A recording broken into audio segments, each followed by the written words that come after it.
Football বিশ্বের সবচেয়ে কাঙ্ক্ষিত আর রোমাঞ্চকর এক লড়াইয়ের সময় এবার ঘনিয়ে এসেছে। ফুটবল বিধাতা যেন সব নাটকীয়তা জমিয়ে রেখেছিলেন এই দিনটির জন্যই। ফুটবল দুনিয়ার সবচেয়ে বড় মঞ্চে অর্থাৎ বিশ্বকাপের ফাইনালে এবার স্প্যানিশদের বিপক্ষে আবারও মাঠে নামছে লিওনেল মেসির আর্জেন্টিনা। এই ম্যাচটি শুধু একটি ফাইনাল কিংবা ট্রফি জয়ের লড়াই নয়, আর্জেন্টিনার জন্য এটি মূলত এক পরম প্রতিশোধের মঞ্চ। ইতিহাস সাক্ষী, অতীতে স্পেনের বিপক্ষে আলবিসেলেস্তেদের কিছু তিক্ত ও লজ্জাজনক পরাজয়ের স্মৃতি রয়েছে, যা প্রতিটি আর্জেন্টিনা ভক্তের হৃদয়ে এখনও ক্ষত তৈরি করে রেখেছে। আর তাই ফুটবল প্রেমীদের মনে এখন একটাই বড় প্রশ্ন, সেই পুরনো অপমানের আর ঘাড়ের ওপর চেপে থাকা লজ্জার প্রতিশোধ কি এবার নিতে পারবেন লিওনেল মেসি, নাকি স্পেনের সেই চিরচেনা টিকিটাকা আর আগ্রাসী ফুটবলের সামনে আবারও ইতিহাসের পুনরাবৃত্তি ঘটবে এবং আর্জেন্টিনাকে মাঠ ছাড়তে হবে অশ্রুসিক্ত চোখে?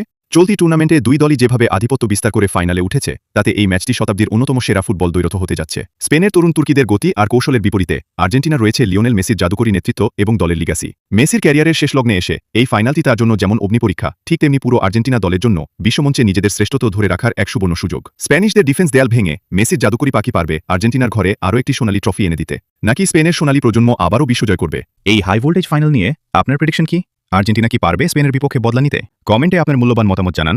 ভিডিওটি ভালো লাগলে ভিডিওটি একটি লাইক করে দিন। ধন্যবাদ।